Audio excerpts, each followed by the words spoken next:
The garden gate was still wet from the morning rain when Rebecca felt the first hand close around her wrist. She didn't fight it. She never fought it, not in 3 years of keeping her head down in that house, not when the other staff whispered about her accent, not when the Kang family's silence toward her felt like its own kind of weather. But her fingers tightened around her son's hands, one on each side of her, 5 years old and confused and cold, and something in her chest cracked open like thin ice. "You have exactly 10 minutes, Yoonhee said, standing at the top of the stone steps in a cream coat that had never once touched dirt. Her voice was pleasant. That was the worst part. Pleasant, like she was discussing flower arrangements instead of throwing a woman and 2 children into the street. "Pack only what belongs to you. Nothing with the Kang name on it. Nothing that was a gift. Everything I own, I bought myself," Rebecca said quietly. "Then this shouldn't take long." Behind Yoonhee, 2 security men waited with the practiced blankness of people paid not to have opinions. One of the boys, Minyu, the quieter of the twins, the one who counted things when he was scared, buttons on a coat, stones on a path, anything with an order to it, pressed his face into Rebecca's side and started counting the folds of her skirt under his breath. His brother, Jiho, stared straight at Yoonhee with an expression far too old for a 5-year-old's face, an expression Rebecca had seen only once before, on a man she'd loved and left half a world away. The stillness of someone deciding, in real time, whether a threat was worth answering out loud. "Why do we have to go, Uma?" Minyu whispered, not stopping his counting. Rebecca didn't answer. She was doing the math she'd done every day for 5 years. How much further she could stretch a story. How many more months she could keep 2 boys fed on a maid's salary, and a secret she'd promised herself she'd take to her grave. She had believed, foolishly, that the secret was hers to keep forever. She hadn't accounted for a fiancé with sharp eyes and a jealous heart deciding that a maid who flinched every time the boss's photograph was mentioned might be worth investigating. She hadn't accounted for getting caught before she was ready to be found. Rebecca. Voice cut across the courtyard like a blade through silk, and every spine in the vicinity straightened at once. Yoonhee's pleasant expression didn't crack, but something behind her eyes went very still, very fast. Sung stood in the doorway of the east wing, still in his shirt sleeves, a phone forgotten in one hand. He hadn't shouted. He never shouted. But the quiet in his voice had weight, the kind that made grown men in his organization go quiet on instinct. "Before I go further, welcome, whether you're new here or you've been with this channel since the beginning. If you're just finding us, this one's going to hurt in the best way, so settle in. Drop where you're watching from in the comments. Hit subscribe if you want to be here when the truth comes apart. And if this opening already has your chest tight, tap that like button before we go any further." "Let's keep going." Sung crossed the courtyard in 6 strides. His eyes went first to Rebecca's face, then down, and stopped. He had walked past those 2 boys 100 times in the last 5 years, had nodded at them the way you nod at furniture that belongs to someone else's life. He had never really looked. Now his eyes moved from Jiho's face to his own reflection in the darkened window behind him, and back again, and something in his chest lurched sideways like a car losing a wheel, the boy's eyebrows. The set of his jaw when he was trying not to cry, the exact shape of the mouth that Sung shaved around every morning. "What is going on here?" Sung said. It wasn't a question anymore. "A staffing matter," Yoonhee said smoothly. "Nothing that requires your attention. Is being removed from my property with 2 children in the rain, and you're telling me it doesn't require my attention. She was hired as domestic staff, Sung. Staff can be dismissed." "Whose authority?" Yoonhee's smile finally thinned. "On the authority of the woman who is about to become your wife. I don't think it's unreasonable to want a house free of complications before the wedding." Rebecca's hand tightened on Jiho's shoulder. "We'll go," she said, already turning. "We don't need to make this." "No." Sung's hand came up, not touching her, but close enough that she stopped. "Nobody is going anywhere in the rain." His eyes had not left the boy's face. "How old are you?" he asked, crouching so he was eye level with Jiho instead of towering over him the way adults always did. Jiho, brave in the reckless way only children can afford to be, said, 5. Minyu's 5 too. We're twins. He's 4 minutes older, but I'm taller." "Not taller," Minyu said automatically, then flushed and went back to counting the buttons on Rebecca's cardigan. "Twins," Sung repeated softly, as if tasting the word for a hidden meaning. 4 minutes. Rebecca's voice cracked on his name for the first time in 5 years of careful silence. "Please, not like this." He looked up at her then, and whatever he saw in her face, the fear, the exhaustion, the 5 years of a truth she'd swallowed whole every single day made something shift behind his eyes that had nothing to do with Yoon-hee, or the estate, or the 10 minutes she'd been given to disappear. "Come inside," he said. Not a request. Yoon-hee's composure finally slipped. "Sung, you cannot seriously be entertaining," I said inside. He straightened, and for the first time that morning, his voice did rise, just slightly, just enough to remind everyone present exactly whose name was on the gate. "All of them. Now." Study smelled like cedar and old paper, and it was the last place in the house Rebecca had ever expected to sit in as anything other than the woman who dusted its shelves. The boys sat pressed together on the leather sofa, wide-eyed, sensing without understanding that the air in the room had changed weight. Minyu had found a row of brass buttons on the sofa's arm and was running his thumb over them, one at a time, the way he did when the world got too loud to hold. Sung didn't sit. He stood by the window with his back to her for a long moment, and when he finally turned around, his face had the careful blankness of a man doing arithmetic he was afraid of the answer to. "Say it," he said. "Whatever it is you've been carrying for 5 years under my own roof, say it now, because I think I already know, and I need to hear you confirm I'm not imagining it." Rebecca closed her eyes. 5 years of rehearsed denials rose up in her throat and died there, and underneath them, older than the denials, was the memory she'd spent 5 years refusing to let herself finish. New York, 7 years ago. A conference at a hotel with too much marble and not enough air, and a Korean businessman's son who had excused himself from a dinner. He clearly hated to stand alone on a balcony 11 floors up, staring at a skyline that wasn't his. She'd been the event's coordinator's assistant that week, 22 years old and exhausted and not remotely interested in babysitting another board executive. Until she'd found him out there, and instead of the arrogance she'd braced for, he'd turned around and asked her, with a kind of naked honesty that startled her, whether she ever felt like a stranger in a room built entirely out of other people's expectations. She had.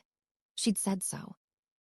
And that had been the whole of it, one honest sentence each, traded on a balcony, and then 3 weeks that followed it, 3 weeks of stolen mornings and a diner near her apartment that served coffee too strong and eggs too good.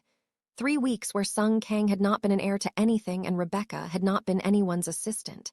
Just two people who had found, improbably, in a city that belonged to neither of them, something that felt like being finally seen. She remembered his hands, careful, deliberate hands, a man who touched things like he was afraid of breaking them and terrified of not touching them at all. She remembered the last night before he flew home, the two of them on the fire escape outside her apartment with a bottle of wine they never finished, and him saying, quietly, like a confession, that he didn't know how to want something as much as he wanted to stay. She hadn't told him she was already 3 days late. "New York," she said instead, aloud now, in the study, 5 years and a lifetime away from that fire escape. 7 years ago, a conference your father sent you to that you hated, that you almost skipped. Remember every day of it. Then you remember what happened after the conference ended. "I remember," Sung said, his voice dropping, "that I fell in love with a woman I wasn't supposed to fall in love with, and that she disappeared 3 weeks after I flew home, and that I spent almost a year trying to find her before my father made it very clear that continuing to look would cost people their jobs. And their safety." His jaw worked. "I remember telling myself I'd imagine the way she looked at me, because the alternative that she left on purpose, without a word, was easier to survive than any other explanation. I didn't leave because I stopped loving you." Rebecca's voice shook, but she didn't look away from him. "I left because I found out I was pregnant 3 days after your father's assistant came to my apartment and explained, very politely, what would happen to my family back home if I didn't disappear before the engagement to Yoon-hee's family was formalized. He didn't ask me to leave, Sung. He made sure I understood there wasn't a version of my life that continued if I stayed. He had photographs of my mother's house, my sister's school. He never raised his voice once." Room went silent except for the boys' careful, confused breathing and the faint click of a brass button under Minyu's thumb. "Been in this house for 5 years, Sung said very quietly. "In my house, cleaning floors I walk on every day, with my sons, and you never. I needed the money to survive, and I needed you to never know, because the day you knew, everything I'd built to protect them would be gone." Her voice broke fully now. I told myself it was enough to watch them grow up safe, even if it meant watching you from the other side of a room like I was nobody to you. I told myself that was a fair trade. Do you know what it costs, Sung, to hand you your coat in the morning and say nothing? To watch you walk past a photograph of your own sons on the mantelpiece, the one I framed myself, the one nobody ever questioned because nobody looks twice at a maid's decorating, and say nothing. Sung's head turned, slow and disbelieving, toward the mantel across the room, where a small silver frame held a photo of two laughing boys in the garden. He had walked past it every day for 2 years. He had never once asked whose children they were. He crossed the study in 3 strides and dropped to one knee in front of the sofa, in front of the 2 boys who were watching him with the particular stillness of children who understand, without the words for it yet, that something enormous is happening to the shape of their lives. Jiho, he said. Minyu. His voice cracked slightly on the second name. He stopped, started again. I think I'm your father. Minho stopped counting the buttons. Jiho looked at Sung with those old, unreadable eyes and said, with the brutal simplicity only a 5-year-old can manage, Uma said our father was somewhere far away and didn't know we existed. Didn't, Sung said. I promise you I didn't know. You mad at us? No, his voice broke completely on that single word. No, I am not mad at you, not for 1 second of one day. Minho, quieter, more careful with his hope than his brother, finally spoke. Do you have to go back to being far away now that you know? Sung looked at this small, careful boy, a boy who had apparently spent 5 years quietly bracing for a father who would disappear the moment he was found, and something in his chest broke open the rest of the way. No, he said, and reached out slowly, the way you'd reach for something wild and easily frightened, until his hand rested on Minyu's small shoulder. I am not going anywhere. Not tonight. Not any night after this one. Outside the study, in a black sedan parked just beyond the estate's outer gate, a man with a face tattoo curling from his temple to his jaw. A dark, deliberate line of ink that caught the streetlight like a scar wearing a disguise. Watched the house through tinted glass. A burner phone pressed to his ear. His right hand, resting on the wheel, bore the matching knuckle work that told anyone who knew how to read prison ink exactly which years of his life had been spent where, and for what. She's inside the main house, Taeyong said. Longer than 10 minutes, something's changed. On the other end of the line, Yoonhee's voice was tight with a fury she hadn't been able to show inside those walls. He recognized the boy. I saw his face. That complicates things. It doesn't complicate anything, Yoonhee snapped. It accelerates the timeline. We move on the shipment before he has time to reorganize his priorities around a maid and her bastards. Taeyong's fingers, knuckles inked with old prison work, tapped once against the wheel, the tattoo shifting slightly with the movement, catching and losing the light. You said this would be simple.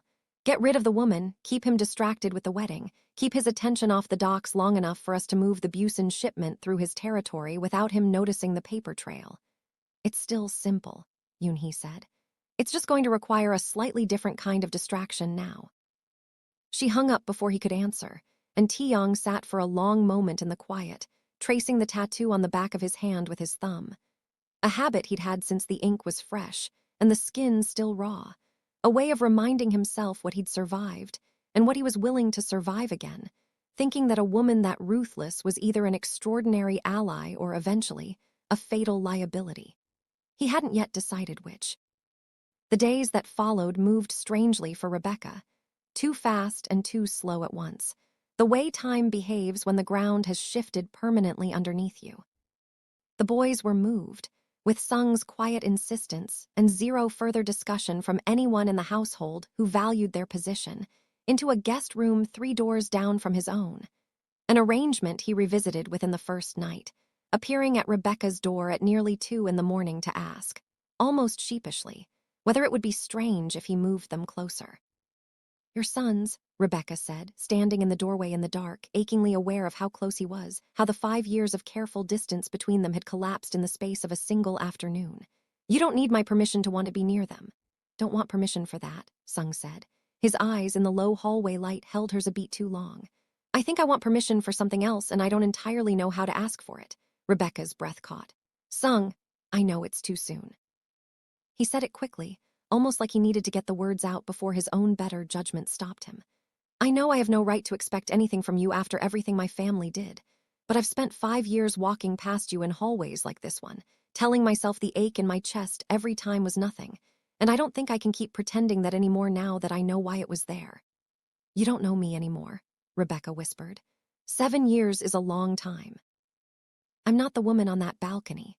No, Sung agreed, stepping half a step closer, close enough that she could feel the warmth radiating off him in the cold hallway.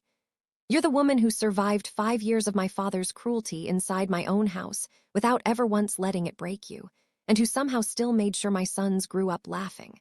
I don't need the woman from the balcony. I think I'm standing in front of someone considerably more remarkable.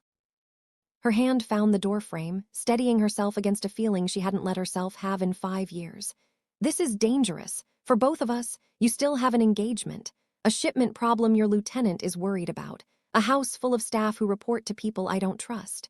I know. I have 2 sons whose hearts I will not let you break twice. I know that too. His hand came up, achingly slow, and this time it did touch her, just her jaw, just the barest brush of his fingers along her cheek, the same gesture from a fire escape 7 years gone. I'm not asking you to trust me tonight, Rebecca. I'm asking you to let me earn it, however long that takes. She didn't answer him with words. She closed the distance instead, just an inch, just enough for her forehead to rest against his, both of them breathing in the dark hallway like 2 people finally allowed to stop holding their breath after 7 years underwater. Neither of them moved further. Neither of them needed to, not yet. It was enough for that one night to simply stand there, close enough to feel each other's heartbeat, and let the ache between them finally be spoken instead of buried. "Good night, Sung," she finally whispered. He said, and made himself step back, made himself walk the 3 doors down to check on 2 sleeping boys, instead of staying in that hallway, a moment longer than his self-control could survive. The following days brought Sung into the boys' lives with an urgency that surprised even him. He learned that Jiho hated mornings and loved thunderstorms, that Minyu needed things counted and ordered before he could relax, that they finished each other's sentences in the unconscious way twins do, that Jiho was fearless in a way that terrified Rebecca daily, and Minyu was careful in a way that broke Sung's heart a little more each time he noticed it. He learned to braid nothing, because neither boy had hair for it, but he learned the particular ritual of Minyu's bedtime, 3 books, lights dimmed but not off, the door open exactly 4 inches, and he performed it every night without fail, sitting on the edge of a bed that had, until 8 days ago, belonged to a stranger's children. Rebecca watched him learn all of it with an ache she couldn't name, grief for the 5 years he'd missed, and something warmer and more dangerous blooming underneath the grief, something that felt, unbearably, like hope. It was during this stretch of days that the household staff noticed the change first, the way staff always do. Yoon-hee, who had never once addressed the boys directly in 5 years of living in the same house, began appearing at breakfast with small gifts. A book, a toy car, careful questions about their favorite foods. She smiled at Rebecca in the hallways with a warmth so convincing that even Rebecca, wary as she was, found herself briefly disarmed. Sung was not disarmed. He watched Yoon-hee's sudden generosity with the flat, assessing eyes of a man who had spent his entire life learning to read the difference between kindness and strategy, and he did not like what he was reading. "She's planning something," he told Rebecca one evening, after the boys had gone to bed, the 2 of them sitting closer than the low table strictly required, a pot of tea going cold between them, her knee almost touching his. "She doesn't do warmth without a reason." "Maybe she's just trying to survive the situation the way I did," Rebecca said, "by making herself useful. You survived by staying invisible. She's the opposite of invisible right now, and that scares me more." His hand found hers on the table, tentative, testing. She let him take it. "I keep thinking about how I spent 5 years not seeing what was right in front of me. I don't intend to make that mistake with her, whatever she's building toward." "With me?" Rebecca asked quietly. "Are you seeing what's right in front of you now?" Sung's thumb traced slow, absent circles against the back of her hand. "Every hour of every day," he said. "It's becoming a problem, honestly. I have a rival faction moving product through my port, a fiancé I no longer trust, and I spend an embarrassing amount of my attention wondering whether you'd let me kiss you if I asked." Rebecca's breath caught, half a laugh and half something far more fragile. "That's a very inconvenient amount of honesty for a man with your responsibilities. Spent 5 years being careful," Sung said. It's cost me more than it's ever saved me. He lifted her hand slowly and pressed his lips to her knuckles, watching her face the entire time for permission he'd already half received. I don't intend to be careful about this, whatever this turns out to be. Sung, you don't have to answer tonight. He said it gently, releasing her hand, though the air between them stayed charged, unresolved, humming. I just needed you to know I'm not hiding what I feel anymore. Not from you, not from anyone. He wasn't wrong to feel the pull toward recklessness, though even he didn't yet know how expensive it would become. 2 days later, one of his most trusted lieutenants, a man named Park who had been with the organization since before Sung had taken over from his father, came to him with a discrepancy in the shipping manifests out of Busan, a gap in the paperwork, a container that had cleared customs under a name that didn't match any of their registered partners. Small, Park said. Could be nothing. Clerical error. There's no such thing as a small error in that port, Sung said. Not on my watch. But even as he said it, his mind was elsewhere. On the sound of his sons laughing in the garden that morning. On the way Jiho had started following him around the house with the fierce, hungry attention of a child trying to memorize a father he'd only just been given. On the warmth of Rebecca's hand, still lingering against his palm from the night before. He filed the manifest discrepancy away to deal with later, told Park to keep watching it, and went to find his boys. It was, he would later realize, exactly the kind of mistake Taeyong had been counting on. If you've made it this far, welcome, whether you've been here since episode 1 of this channel or you clicked in for the first time tonight. Take 10 seconds, hit subscribe if you haven't, because what's coming is the reason this story exists. Like this video if that hallway scene made your chest ache the way it should have. And comment below, where are you watching from tonight? I read every single one of them. Now let's finish this. The confrontation came on a Sunday, in the garden, in front of nearly the entire household staff, because Yoon-hee had decided that a public performance would serve her better than a private one. Been thinking, she announced, stepping out onto the terrace where Sung sat with the twins, one on each knee, teaching them a card game his own father had taught him decades ago. About the wedding, and about the future of this family. Yoon-hee, I want to formally welcome them, she said, gesturing to the boys with a smile that did not reach her eyes. Jiho, Minyu, I know this has all been very sudden, but I'd like us to be a family, all of us. The staff exchanged glances. It was, on its face, a generous thing to say. Rebecca, standing near the garden door with a tray in her hands out of 5 years of habit she hadn't yet unlearned, felt every hair on her arms rise at the sight of that smile. That's kind of you to say, Sung said carefully, but I think decisions about their future belong to their mother and me. Of course. Yoon-hee's smile didn't waver. I only meant to say that I don't see why Rebecca's presence in this house needs to remain complicated. She could stay on officially as their mother with a proper place in the household. No more pretending to be staff. Wouldn't that be a relief, Rebecca? After 5 years of hiding. It was, Rebecca understood in that instant, a trap dressed as generosity. A public offer designed to look magnanimous while quietly repositioning Yoon-hee as the reasonable, gracious woman willing to share a household with her fiancé's illegitimate children, in contrast to whatever Sung chose to do next. If he accepted the engagement despite everything, Yoon-hee would look like a saint. If he broke it, she would already have staged herself as blameless in front of everyone who mattered. I don't need your permission to be their mother, Rebecca said quietly. I never did. Something flickered across Yoon-hee's face, not anger, something colder, recalibration. Of course not, she said smoothly. I only want what's best for this family's future, all of it. Her eyes moved deliberately to Sung, including its business interests. Speaking of which, Sung, darling, has Park mentioned anything to you about the Busan shipment? The garden went very still. Sung's eyes narrowed. How do you know about the Busan shipment? I make it my business to know things that affect my future, Yoon-hee said. I'd hate for a distraction, however precious, to cost you something you can't get back. It was, Sung understood in that moment with sudden, sickening clarity, a threat wrapped so carefully in concern that half the garden would never recognize it as one. He looked at her, really looked, the way he should have months ago, before the wedding planning and the family expectations had blinded him to the calculation always running behind her eyes, and felt the last of his doubt about her collapse into certainty.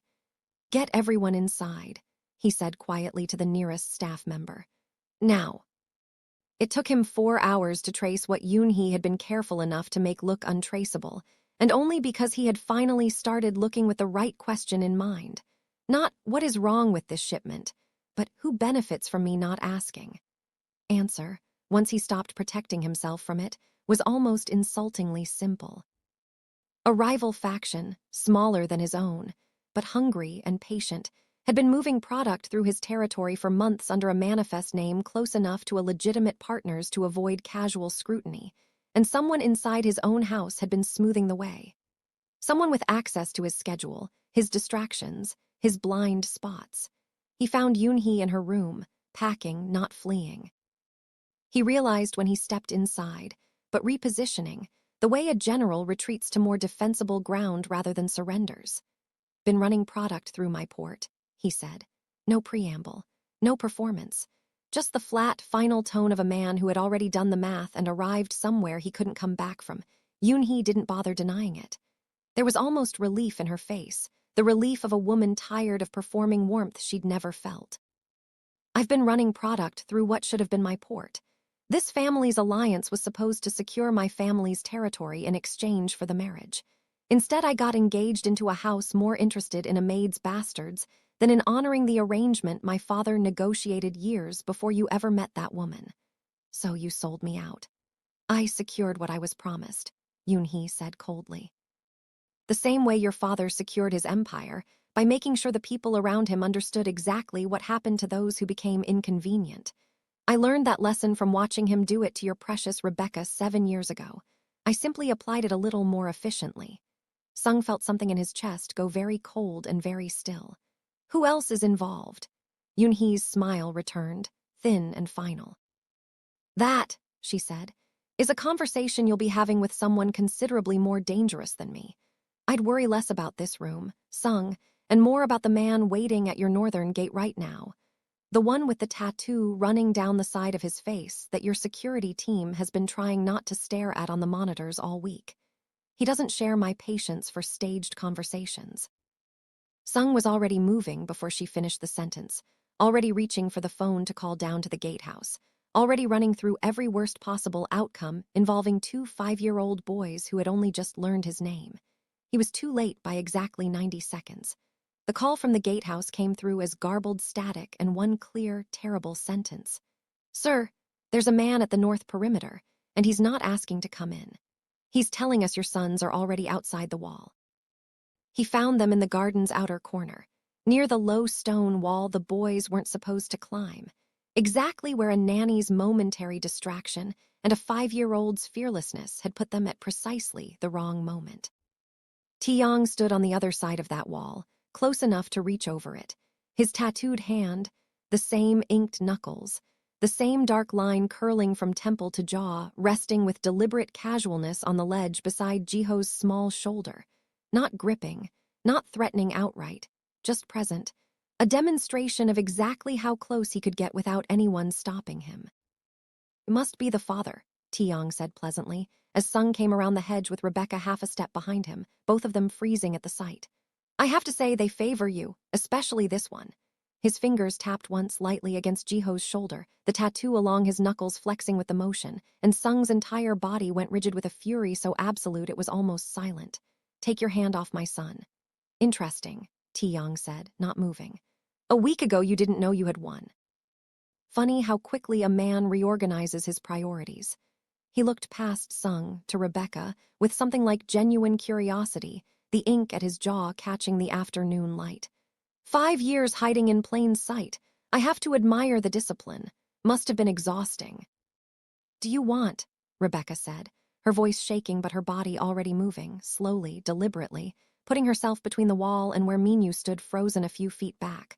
Already counting, Rebecca could see his lips moving 1, 2, 3, the way he did when the world became too much.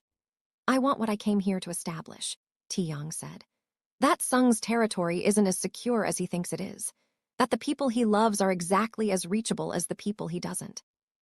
Consider this a courtesy, a demonstration, so that whatever conversation happens next between your organization and mine, it happens with the correct understanding of what's actually at stake. His hand finally lifted from Jiho's shoulder. the tattooed fingers trailing once along the stone wall as he stepped back. And he stepped away from the wall with the unhurried calm of a man who had never once been afraid of the 6 security men now converging on his position from the house. Yoonhee sends her regards, by the way. I imagine she's already 3 steps into her exit plan by now. Smart woman. I'd have kept her if I were you. He was gone over the far side of the perimeter before Sung's men reached the wall, melting into the tree line with the practiced ease of a man who had planned his exit before he'd ever planned his entrance. Sung dropped to his knees in the grass and pulled both boys into his arms so hard that Minyu let out a small, startled sound. And for a long moment he simply held them, his face pressed into Jiho's hair, his whole body shaking with the particular violence of fear arriving after the danger has already passed. I'm sorry, he said to them, to Rebecca, to the 5 years he hadn't been there and the 90 seconds he'd been too late. I'm so sorry. They're safe, Rebecca said, kneeling beside him, her hands finding his shoulder, his back, anywhere she could touch to confirm it was true. Sung, they're safe. We're all still here. Now, he said, and when he looked up at her, the softness that had lived in his face all week was gone, replaced by something harder, older, the exact expression she remembered from the one photograph she'd kept of his father, the look of a man about to become exactly as dangerous as his title required. But this doesn't end here. Not after this. Not after they came onto my land and touched my son. That night, after the boys had finally been coaxed to sleep between the 2 of them in Sung's own bed, neither parent willing to let them out of arm's reach, Sung sat awake in the dark with Rebecca's hand in his, turning over Taeyong's words like a stone he couldn't stop touching. Yoon, he's gone, he said quietly. Security confirmed it an hour ago. She cleared out her room before I even finished searching Taeyong's file. Where does that leave you? Exposed, he admitted. The engagement gave me an alliance with her family's territory. Without it, I have a rival faction that already knows exactly where my weaknesses sleep, and no buffer between us and them. He was quiet for a moment, watching the rise and fall of his sons breathing in the dark, Minyu's hand curled loosely around 3 of his fingers even in sleep. And I have you, and them. Which is the only part of tonight I don't regret. You could still fix the alliance, Rebecca said carefully. Politically, find another arrangement that doesn't involve. No, he said it simply, without hesitation, and turned his head to look at her, really look at her, in the dark, close enough now that his forehead nearly touched hers over their sleeping sons. I spent 7 years telling myself I imagined what we had, because it was easier than admitting my father took it from me. I'm not making that mistake twice. His free hand found her jaw again, the way it had in the hallway, the way it had on a fire escape 7 years ago. Whatever comes next, Taeyong, the shipment, whatever's coming for this house, we face it as what we actually are, not as an inconvenience I manage around a marriage of convenience, as a family, and as whatever this is between the 2 of us that I am done pretending isn't the most important thing I have left to protect. Even knowing what it costs you, especially knowing what it costs me, Sung said, because the alternative already cost me 5 years I can't get back, and I'm done paying that particular price.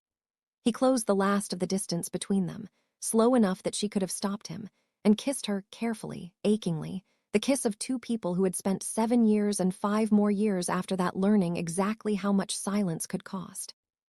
When he finally pulled back, his forehead resting against hers, his voice was barely a whisper. Whatever comes for us now, they come for all of us. Together. That's the only version of this family I'm willing to build. Rebecca felt something in her chest that had been clenched tight for 5 years finally, carefully, begin to loosen, and let herself, for the first time in longer than she could remember, believe him.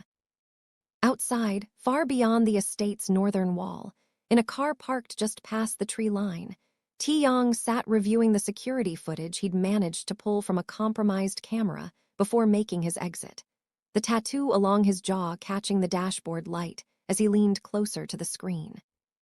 Watching Sung's face in the moment he'd first recognized his own son, and smiling the small, satisfied smile of a man who had learned everything he needed to know about exactly how to bring a proud man to his knees. Family, he murmured to himself, tracing the inked knuckles of his right hand against the wheel, is always the easiest leverage there is. Somewhere in the city behind him, in an apartment she'd secured months in advance for exactly this contingency, Yoonhee poured herself a drink, opened a secure line to a number she'd been saving for the moment her usefulness in Sung's house finally ran out, and began, calmly, to plan her next move. The war for the Kang family's future had only just begun. That's where we leave it for tonight. If this story has you feeling something, the fear, the love, the fury at Yoonhee, all of it, that's exactly where I want you. Welcome to everyone who found this today, and thank you to everyone who's been writing with this story from the start. Like this video if you're already dreading and craving part 2 in equal measure. Subscribe so you're here the moment it drops. And tell me in the comments where in the world you're watching from tonight. I read every single one. Part 2 is coming, and Yoonhee is far from finished. See you there.